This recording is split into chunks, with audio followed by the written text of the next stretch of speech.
We're now joined by Dr. Lynnette Mawhinney, who is professor and chair of the Department of Urban Education at Rutgers University-Newark. Good to have you, Professor. Thank you. Thank you for having me today. Well, it's great having you, but the topic I'm going to bring up is not a fun topic to talk about, but it's important. There's been a great resignation of teachers overall, particularly since COVID, but it's worse when it comes to African Americans, the African American teacher shortage. Why is it worse, and how bad is the Black teacher shortage? Well, it's Black teachers and also other teachers of color. So Latinx teachers, Indigenous teachers. There's sadly a plethora of. So teachers of color were lacking from the beginning. The real big resignation, I shouldn't say resignation, would be pushed out was during Brown versus Board of Ed, right? So when that came into play, we had white teachers who were then pushed into schools when it was desegregating to teach Black students, but white schools didn't want Black teachers, and so they were fired. So that's one second, Doctor. Can we go back, because I don't want to go.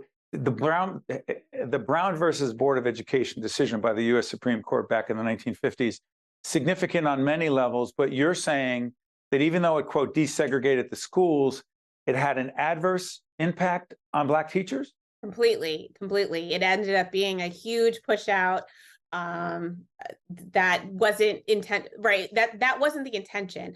So if we go back to looking at Brown versus Board of Ed, the intention initially, right, in the whole process was to get better resources for Black segregated schools, right? What it ended up being is this idea of desegregating, and we can even really question or talk about if schools are really even desegregated, right? No, they're de facto. They are, in fact, de facto segregated. New Jersey, one of the most segregated school systems in the nation, largely because of where people choose to live. Is that accurate? Where they can afford to live. Where you can afford to live. Redlining still does happen in certain ways, right? Sure does. It's just not official, Doctor. It's not official redlining. Go ahead. Not official, but I guess what we're saying is that there's a lot of layers to this onion that we can start to unpack. But at the end of the day, we've had, since Brown versus Board of Ed, when we're talking about Black teachers, but also I'm going to include other teachers of color, there have been limited, the numbers have been limited. It had stayed that way. So around, up until I think 2006, the teachers of color in the US completely was around 12%. We're up to 18%, which is great, but also there's a bigger divide because starting in 2016 is when the student population is now 50.1% students of color, right? So it makes the gap even wider because you have more students of color that's growing and growing, but still this small number of teachers of color. Now, what are the reasons for that? There's a number of them. Just to be frank, schools weren't built for students of color. So why would someone want to go teach, right? But we do have a lot of people who want to teach. There are some, wonderful, awesome, great schools out there. But how to become a teacher also is, there's a lot of steps. Teacher education in the nation is the only major you have to test into. Say it again, the only major you have to test into? Test into, right? So dependent on your state, but your state, I can say out of the 50 states, it has some type of standardized test that needs to be shown that they're and completed in order to get into the major. It might have different people. It might be an ETS test. It might be a Pearson test. It might be a self-done state test. But is it a standardized test? Yeah, but it's usually standardized. What's the problem with that, Doctor? I'm sorry for interrupting. What is the problem with that in terms of what the outcome of that process is? But yeah, that's a great question, because standardized testing isn't a bad thing. I always say, if someone's going to be a dentist and work on my mouth, I want to know that they know how to do it, right? But what's happening often, so I'll talk about in the state of New Jersey. So in New Jersey, to test in, you have to take what's called Praxis Core. It's reading, writing, and math. It looks a lot like the SAT. Research has shown over and over that core does not show or demonstrate if you're going to be a great teacher. A. B, if I want to be English teacher or social studies teacher, well, why do I need to show math proficiency or vice versa, right? Right. C, the What about makers of the racial bias in test, the test? What about racial bias in the test? exactly. The makers of the test have even done their own research to show that there's racial bias with it, right? So there's a lot of so there's that. And I'm not saying standardized testing is bad. We have in the state of New Jersey, we have Praxis Core, which is now whatever you're in the major, you're towards the end of your undergrad degree, about to get certified, you need to show Praxis 2 is like, hey, in your area. So if I want to be earth science teacher, you have to show earth science proficiency. That makes sense. But all the stuff ahead of time ends up being a big barrier, specifically for teachers of color. Can you talk to us about this? With the Black teacher shortage being what it is, what impact do you believe that has, negative impact, on students of color?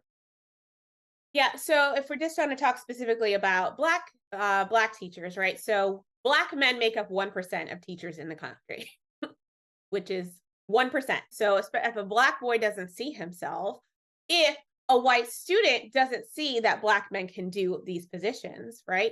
That says a lot. There's research that came out of, I think it's the University of Southern Florida, that talks about if you have if a Black child has a Black teacher in the early years, so we're talking like kindergarten to fourth grade ish, there's chances of actually dropping out of school lessen by like more than half. It basically, right. And I'm not to say, and what's really important here is just to say, just because I'm a Black body teaching in front of you, that's going to solve all the problems. It's not. Like, we need, It matters. but it matters. But there's good quality too, right? And we need really great teachers of color to come into the space. But when we're having things like Great Resignation, when we're having things like, here's a great example. COVID really showed. Dr. Mawhinney, I'm so sorry for interrupting you there. Sure. And we're going to take a quick break, but this topic is too important for us to try to get in and out of so quickly. Stay right there. We'll continue the conversation. We'll be right back. To watch more Think Tank with Steve Adubato, find us online and follow us on social media. We continue the conversation with Dr. Lynnette Mawhinney, who's professor and chair of Department of Urban Education, Rutgers University-Newark.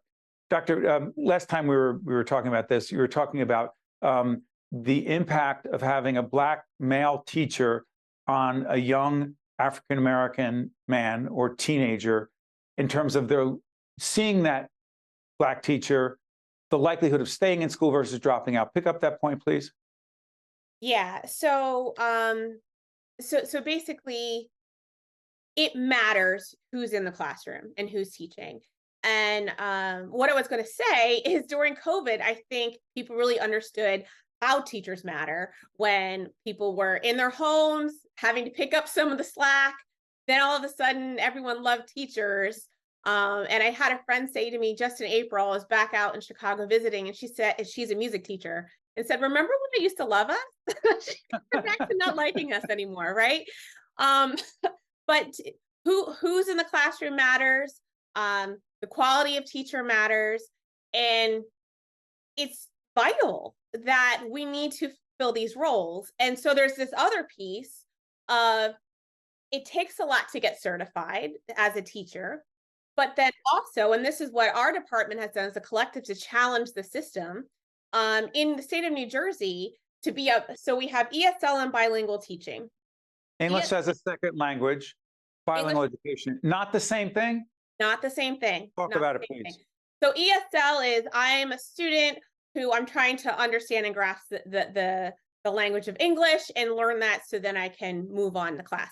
Bilingual is a teacher who can teach in said language their subject area. So usually they need 2 certifications. So let's say I'm that earth science teacher and I speak Portuguese, right? So that gives me an earth science certificate and bilingual ed certificate.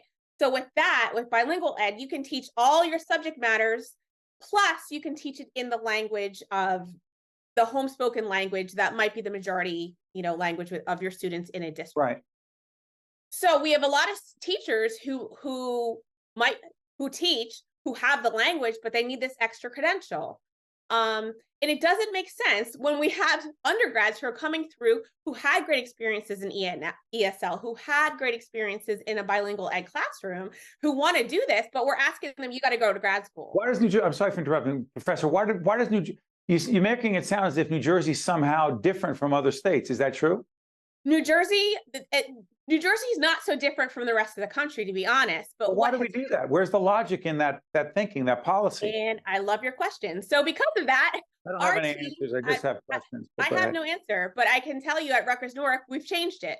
So it's a practice. It's not a policy. And so we've challenged that. So we are the first in the state of New Jersey to now offer ESL or bilingual ed teacher certification at the undergrad level. People don't have to do extra credit. We're leveraging our students' skills and abilities in languaging to be able to not have to pay all this extra money. It becomes an equity issue. Because we're pushing this, we now have the program, but we're also, there's a collective in New Jersey called NJ-ACTE. It's all the teacher ed programs. NJ what? NJ-ACTE, NJACTE. Okay. The New Jersey Association for the Council of Teacher Education.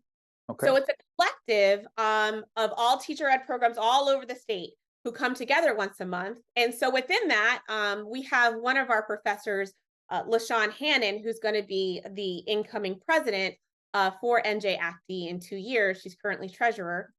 We're actively pushing this idea of, okay, look, we showed that we can change practice. We're doing it. Hey, other programs in the state, let's go. Let's do that too, to make it accessible statewide, and let's change this equity issue. It's an easy change.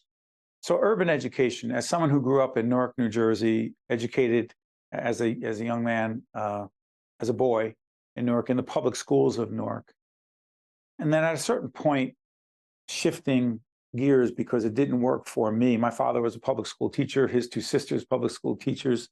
We come from a family of public school teachers. There's a question here, I promise. With urban communities being as complex and challenging as they are, and urban schools being complex and challenging as they are, the need is what it is. But Professor, is the demand, the attractiveness of teaching in an urban school what it could and should be? I would certainly hope so. I mean, there's also, what are the strengths and the beauties and the joys that we have within urban ed too, right? Oftentimes that's left out of what cities have in terms of, diversity and language and culture and what all those students bring to a classroom. And so what is great often, especially within urban sectors in New Jersey, is they're well-paying spaces. And there's lots of opportunity for teaching and for growth within teaching in different directions, right? So right now in Newark, to start, is a $62,000 salary. To start. There are a lot. You can go down south and most teachers are working 20,000 less than that, right? And might be seasoned. So there actually are some really great financial benefits to teaching within urban sectors that people don't necessarily always remember. But it's more than that, right? Most people don't get it. A few seconds left. Go ahead. The other reasons why it's attractive. Go ahead. 30 seconds. Other reasons why it's attractive: it gives you opportunity, it gives you flexibility. Urban sectors have a lot of choice in terms of different public schools because there's larger districts. So it also gives you to find your right fit of where you want to teach, what works for you, what works for that school community that school's located in. Dr. Lynnette Mawhinney is one of the top experts in this nation when it comes to urban education, and we're honored to have her with us, and she will be back again, I promise. Professor and Chair of the Department of Urban Education at Rutgers University-Newark. Professor, I want to thank you so much for joining us. We appreciate it. We'll continue the conversation, okay? Sounds great. We'll see you next time. I'm Steve Adubato. Think Tank with Steve Adubato has been a production of the Caucus Educational Corporation. Funding has been provided by the New Jersey Economic Development Authority, PSC, Robert Wood Johnson Foundation, Investors Foundation, PSC&G, Hackensack Meridian Health, the Port Authority of New York and New Jersey, New Jersey's Clean Energy Program, and by Community Food Bank of New Jersey. Promotional support provided by NorthJersey.com and Local IQ.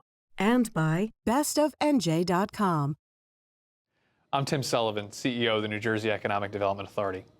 Since joining the NJEDA, I've been struck by the incredible assets and resources that New Jersey has to offer. The NJEDA is working every day to grow New Jersey's economy in a way that maximizes the values of those assets to benefit every single New Jersey resident. This includes more support for small businesses and a focus on reclaiming New Jersey's position as a leader in the innovation economy. Visit njeda.com to learn more about how NJEDA is building a stronger and fairer New Jersey economy.